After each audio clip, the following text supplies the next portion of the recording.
Welcome to NewsWatch Ole Miss. I'm Gracyn Ashmore, and we are so happy to be back with y'all. Now, with online classes and lockdowns starting for current Ole Miss students, let's think about those upcoming freshmen who are not yet enrolled and their concerns. And NewsWatch reporters take a look at how churches are preaching despite the fears of COVID-19. I'm Grayson Wolf. Stay tuned.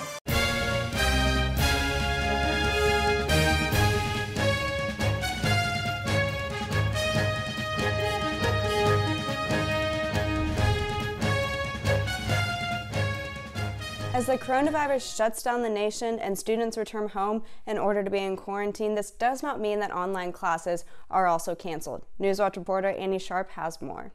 Ole Miss joined thousands of other universities in choosing to move to online learning amidst a global pandemic. The arrangements and the logistics are a little different, but everybody's doing the best they can to keep the class experience on the same level. Professors are using video chat apps and screen sharing features to create a virtual classroom. We're hearing that it seems to be going about as well as we could have expected at this point. Ethan Hassett, a junior accounting major at Ole Miss, thinks it's not going to be very easy to adjust to his new normal of online learning. Yeah, I am more of a in-person learner. I like to, ask questions and be able to work with others. But this isn't going to stop him from trying to get an A in every class. That's still my goal because, employers will understand if you take the Z or the P or whatever, but, it still looks better if you try. This is going to, put a little hurt on my learning. So while it may feel like summer came early this year, students still have a lot of work to do and plenty of time to do it in quarantine. Annie Sharp, NewsWatch Ole Miss.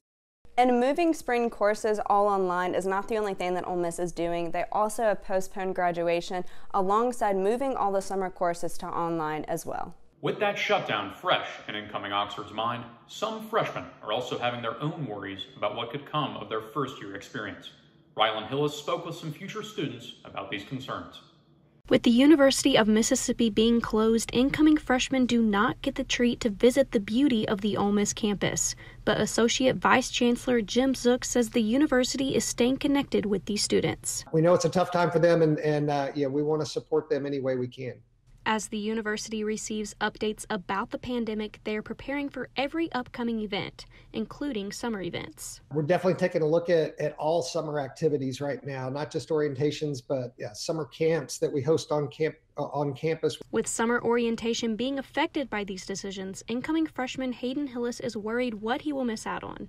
We're the only two from around here going to Ole Miss, so we're just going to be missing out on meeting new people. And incoming freshman Garrett Henson is wondering if he'll actually get to go off to college. Everybody always talks about how college is the best years of their life and you just get to have lots of fun, and it would suck if we didn't get to have that experience our freshman year. According to Mr. Zook, the university has stepped up the precautions in hopes of welcoming their new students in the fall. This is Rylan Hillis, NewsWatch Ole Miss. As of now, all summer classes, beginning with the May session and ending with the August session, will be taught remotely. Whether or not classes will remain in this format for the fall semester remains a mystery. Now, most people recover from COVID-19 with just minor symptoms, but for some with underlying conditions, this can be a death sentence. NewsWatch reporter DeAndrea Turner has the story about how this is affecting one student on campus. Rachel Harbor was enjoying her freshman year of college, a new start with things like Air Force ROTC. But then all of that changed on September 22nd, 2017. When she was diagnosed with lupus. Did your life change that day? Yeah, it changed. It actually changed months prior to it.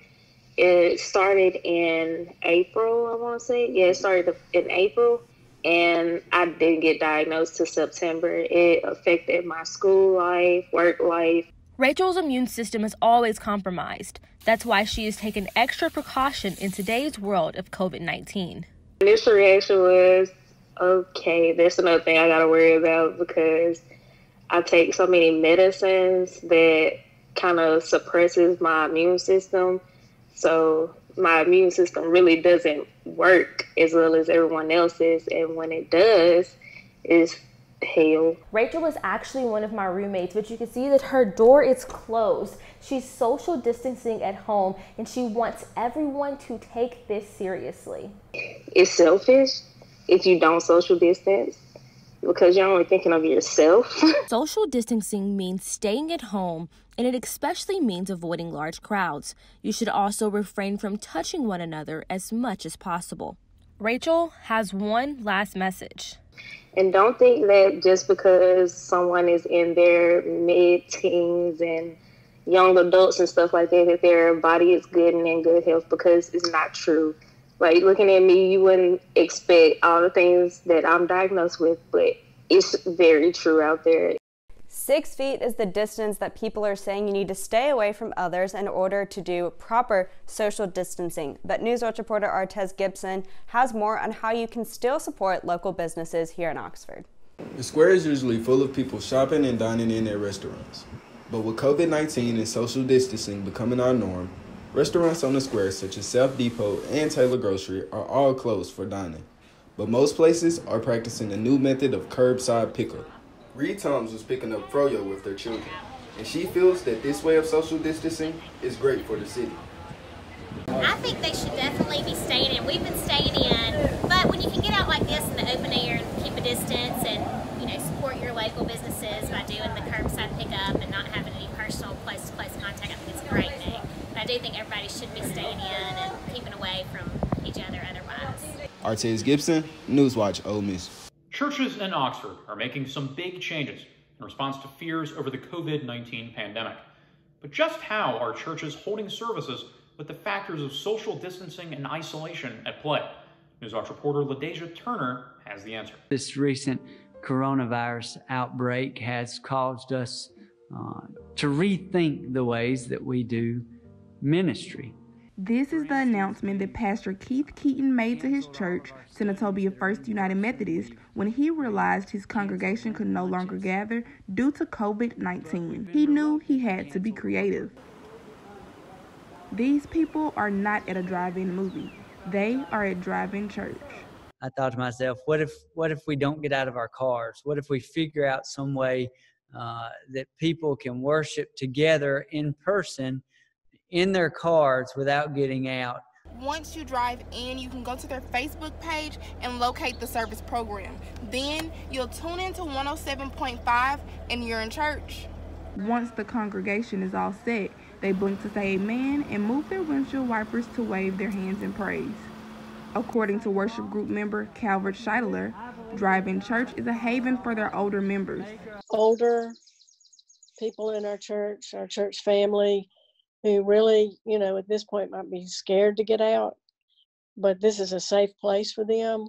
They can get out and come and worship and see people. Pastor Keaton's plan to execute drive-in church has resulted in a safe place for loved ones to gather during the COVID-19 crisis. I had a lot of them tell me that it was so good to feel safe and to drive up in their cars and not have to leave their cars, to feel safe, but to be around all of their friends and church family and worship together. Members drop their tithing and offering in a net as they exit drive-in church service.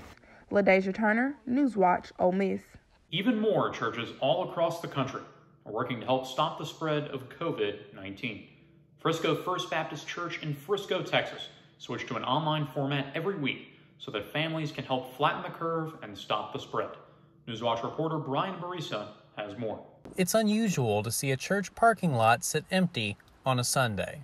But at Frisco First Baptist Church, you'll find just that.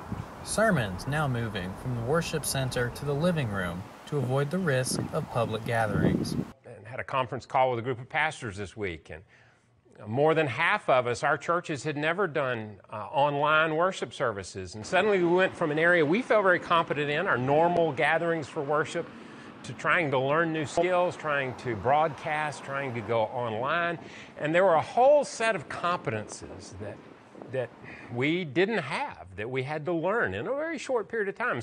Now the church centers its message around the uncertain times the world faces. The reality is, whether you need a lot of people to be around or you're comfortable with one or two friends, chances are what you're going through right now turns your sense of connection upside down. While the playgrounds sit empty behind closed gates and the youth ministry stays silent, Pastor Martin reminds the church to keep looking to God through all things. I think some of us are praying today in earnestness that maybe we've not for a long time. And so my question to you is prayer your first response, or is that kind of your last resort? Brian Barisa, NewsWatch Ole Miss. The Wellsgate neighborhood in Oxford did something very special for coronavirus patients. They prayed for them. They held a candlelight vigil on Sunday at 8 o'clock. The neighbors were encouraged to go out in the street or by the lake and pray. They carried candles or lanterns, keeping their distance from one another. They prayed for the end of the pandemic and prayed for those who are suffering. There were 3 drones overhead to record the scene. That's all for this time. Tune in next week for more updates of Oxford and beyond. I'm Gracyn Ashmore. Follow us on Twitter at NewsWatch_UM and on Instagram at NewsWatch Ole Miss for daily updates. I'm Grayson Wolf. Thanks for watching.